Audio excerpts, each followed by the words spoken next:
Hello, welcome and नमस्कार। बहुत स्वागत है आपका सीएनबीसी आवाज पर। आपके साथ मैं हूं विपिन भट्ट और लेकर हाजिर हूं आपका मनपसंद प्रोग्राम प्रॉपर्टी गुरु, जहां पर हर हफ्ते हम लेकर आते हैं प्रॉपर्टी बाजार की ताज़ा जानकारी आपके लिए, और जहां पर एक बड़ा जरिया बनते हैं आपके वो सवाल जो आप हर हफ्ते लगातार पिछले कई सालों से हमें भेज रहे हैं। होते वो आपके व्यक्तिगत सवाल हैं कि क्या खरीदना है, क्या बेचना है, क्या ये मेरा डिसीजन सही है, लेकिन वो अनगिनत प्रॉपर्टी बायर्स को, सेलर्स को मदद करते हैं बाजार को जानने और समझने में। तो आज का भी एपिसोड कुछ इसी तरह होगा, जहां ढेर सारी बातचीत होने वाली है प्रॉपर्टी बाजार को लेकर। आपके सवाल होंगे, उनके जवाब होंगे, और ये सारी बातचीत हम करेंगे आज के हमारे मेहमान प्रॉपर्टी स्टोरी के को फाउंडर आशीष महाजन से। आशीष जी, बहुत स्वागत है आपका प्रॉपर्टी गुरु में।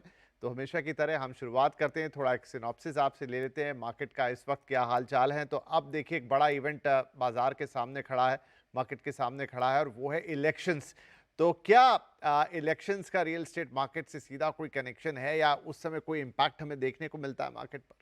जी विपिन जी, इलेक्शंस यस आने वाले हैं। तो आप एक एक दो ट्रेंड इन दिनों में दिखते हैं। एक तो आपके अप्रूवल्स वगैरह नए प्रोजेक्ट्स के वो थोड़े स्लो हो सकते हैं, बिकॉज सारी मशीनरी इलेक्शंस की तरफ डिवोट हो जाती है सरकार की।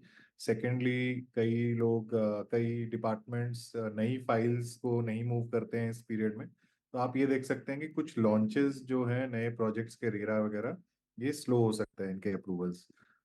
सेकेंडली, कुछ हाई टिकट ट्रांजैक्शंस भी कम हो सकते हैं इस पीरियड में, बिकॉज बहुत सारा बिजनेस और पॉलिटिक्स का आपस में यू नो रिलेशनशिप रहता है। तो इन दिनों में कई लोग हाई वैल्यू ट्रांजैक्शंस नहीं करना चाहते हैं। बट रेगुलरली आई थिंक फिलहाल तो मार्केट में सप्लाई ऐड हुई है, हर जगह पे हो रही है। और एक दो महीने के पीरियड के लिए इस तरह की नई एडिशन अगर रुकती भी है तो उससे इतना बड़ा मार्केट पे कोई फर्क पड़ना नहीं चाहिए। राइट, तो चलिए, इतना आपको महसूस नहीं होगा। इलेक्शंस आएंगे, उनके नतीजे आएंगे, देश का राजनीतिक का माहौल उससे गर्म जरूर होगा, लेकिन प्रॉपर्टी प्राइसेस या प्रॉपर्टी बाजार में ऐसी कोई एक्स्ट्रा गर्माहट उसे लेकर नहीं आएगी। हाँ, थोड़ा बहुत जो जैसा बताया आशीष जी ने कि फाइल्स की मूवमेंट थोड़ी स्लो हो जाती है, लेकिन वो आपको पता नहीं लगेगा, क्योंकि एक बहुत ही लंबा प्रोसेस होता है। तो एक दो महीने से उसमें इतना ज़्यादा अंतर आपको आता हुआ नहीं दिखेगा। राइट, तो चलिए अब सवाल जवाब का सिलसिला शुरू करते हैं। दिनेश भदौरिया हमारे साथ जुड़ गए हैं ग्वालियर से अपना सवाल लेकर। दिनेश जी, बहुत स्वागत है आपका प्रॉपर्टी गुरु में। क्या पूछना चाहेंगे आज? मैंने एक फ्लैट बुक किया है 1574 75 स्क्वायर फीट का। हाँ यू जी। यू वन में, you one NIBM road Pune. Okay. तो मैं जानना चाहता हूँ कि बिल्डर का मतलब ग्रेडिंग क्या है, रेटिंग क्या है, और ये जो एक मतलब ये जो मेरा इन्वेस्टमेंट है ये सही है, ये एंड यूज के लिए है। अच्छी बात है भदौरिया साहब। वैसे आप ग्वालियर से हैं, लेकिन एंड यूज के लिए पुणे में आपने घर खरीदा, कोई विशेष कारण? मैं आर्मी से रिटायर्ड हूँ, तो पुणे में जो ये मिलिट्री हॉस्पिटल वगैरह की सुविधा है, इससे वहाँ शिफ्ट होना चाहता हूँ। चलिए, बहुत बढ़िया बात है, बहुत शुभकामनाएं आपको, बहुत बधाइयां भी आपको। लेकिन अब हम आपकी प्रॉपर्टी का थोड़ा जायजा ले लेते हैं। यो वन, एक तो आशीष जी, मुझे पुणे इस मामले में बहुत अच्छा लगता है। काफी इनोवेटिव नाम पुणे में आते हैं। मतलब बेंगलोर भी एक मार्केट है जहां प्रोजेक्ट के बड़े शानदार नाम होते हैं, लेकिन पुणे में थोड़े से ट्रेंडी नाम होते हैं। यो वन भी वैसा ही एक नाम है। वेल, तो नाम बढ़िया है, लेकिन प्रॉपर्टी कैसी है?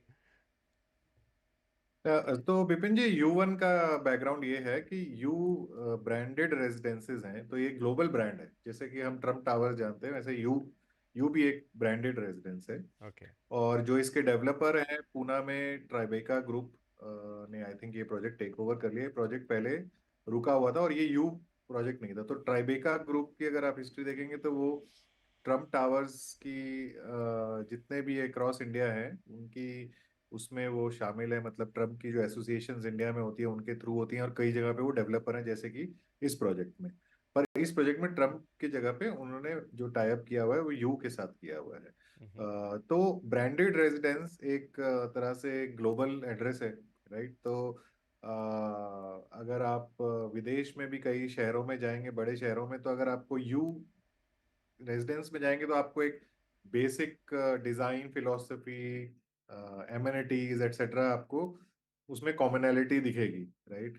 तो जो एक बहुत शानदार बात है कि पूना के अंदर इस तरह के ब्रांडेड रेजिडेंसेस उतने नहीं है जितने मुंबई या दिल्ली में होंगे, राइट। तो अगर आप इस तरह का एक प्रोजेक्ट चूज कर रहे हैं तो आप एक तरह से एक लग्जरी को चूज कर रहे हैं पुणे सिटी में, जो बहुत कम लोग एंजॉय करते हैं। तो इसकी एक स्नॉब वैल्यू होती है, जो मतलब हम अपनी सोसाइटी में कहते हैं कि लोग आपस में कहेंगे कि इनका एड्रेस जो है वो एक बहुत अप मार्केट एड्रेस है।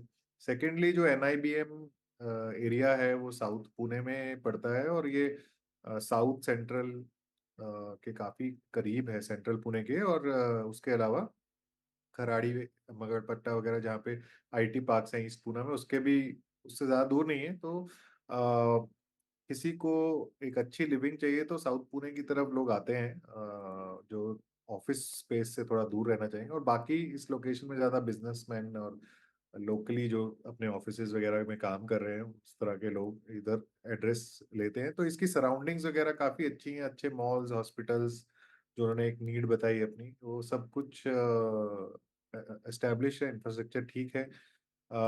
तो अ, मेरा यही कहना है, मतलब अब तो उस प्रोजेक्ट में कंस्ट्रक्शन हो रहा है, पहले शायद रुका हुआ था, और ये एक पॉजिटिव चीज है।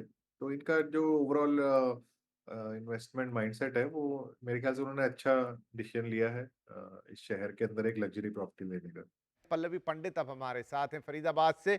पल्लवी जी नमस्ते, बहुत स्वागत है आपका प्रॉपर्टी गुरु में। क्या पूछना चाहेंगे आप? नमस्कार सर। सर 2021 में मैंने अंकल रॉयल हेरिटेज में एक फ्लैट खरीदा था 3 BHK, कुछ 46,000 लैक्स का। ओके। अभी उसकी लमसम अमाउंट 58 to 60 के बीच वेरी करती है। और यहाँ से प्रॉब्लम ये हो रही है कि कुछ एमिनिटीज की प्रॉब्लम है, और मेरे बच्चे का स्कूल 15 किलोमीटर दूर है।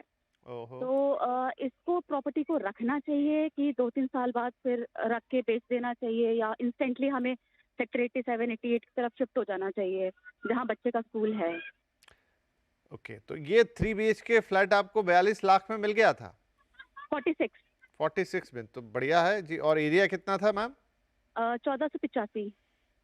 तो फरीदाबाद में आपको एक 2021 आपने कहा एक अच्छी डील मिली, मतलब जो भी कोना हो उसका। लेकिन 46 लाख में 1400 स्क्वायर फीट का 3 BHK किसी भी जगह बुरा नहीं है देश के अंदर।